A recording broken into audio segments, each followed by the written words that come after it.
Kepada Tuan dan Puan, para anggota DPR yang terhormat, apa kabar hari ini? Sepertinya tak sebaik biasanya.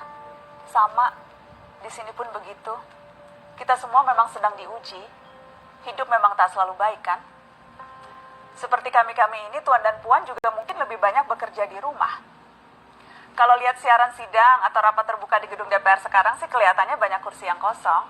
Tapi biasanya juga kosong kan ya? Tuan dan Puan anggota DPR yang terhormat, saya perhatikan parlemen negara lain fokus melawan corona. Tapi rasa-rasanya isu-isu yang keluar dari Senayan belakangan kok kebanyakan tidak terkait corona ya?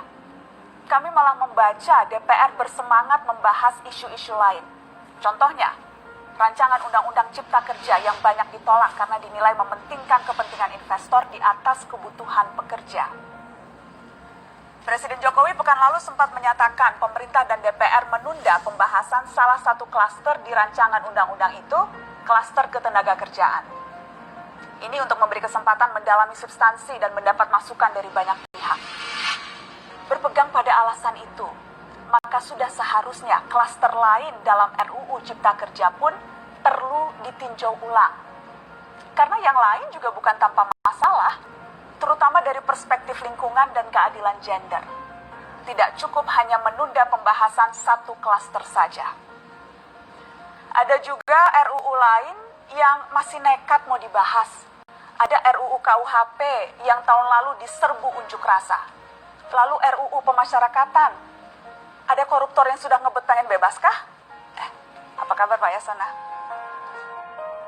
Terus terang saja, membahas undang-undang yang menyangkut hajat hidup orang banyak di masa seperti sekarang ini terlalu mengundang curiga. Gara-gara pandemi yang pada jatuh cinta saja berani menunda nikah loh. Ini kok DPR buru-buru banget kayak lagi kejar setoran? Tidak ada undang-undang yang tidak penting, semua penting.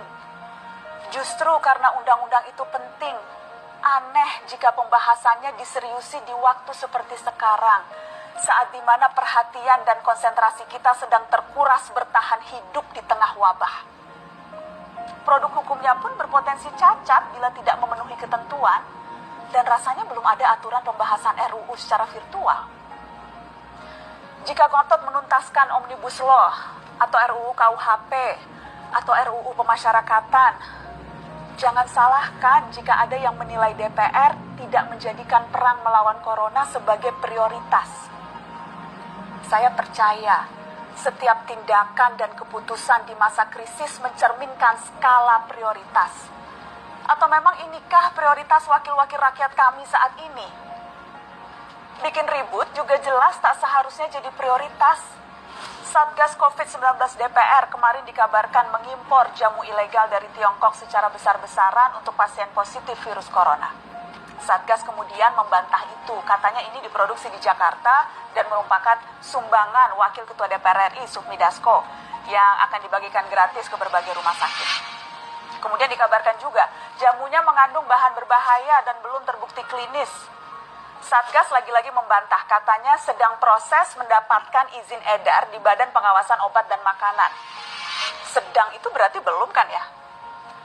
Tuan dan Puan yang terhormat, niat baik pun perlu proses yang baik. Proses yang semrawut hanya akan disusul polemik. Sementara sekarang kita sedang banyak-banyaknya menaruh harapan kepada negara. Tindak tanduk DPR salah benarnya akan selalu dilihat. Makanya sempat ramai juga warganet mengkritik Satgas COVID-19 DPR RI yang berfoto mengenakan APD saat hendak berkunjung ke rumah sakit darurat Wisma Atlet menyerahkan sumbangan DPR. Ini dinilai melukai hati masyarakat. Tenaga medis kita saja bertaruh nyawa benar karena kekurangan APD. Tidak ada yang meragukan jumlah sumbangan DPR. Kami yakin pasti banyak, namanya juga DPR, beli ribuan rapid test saja mampu, ngeborong jamu apalagi. Tapi ini soal rasa dan empati. Kecuali ya, kalau yang dipakai anggota DPR itu APD yang lain, alat pelindung dewan. Salam hormat dari kami yang kalian wakili.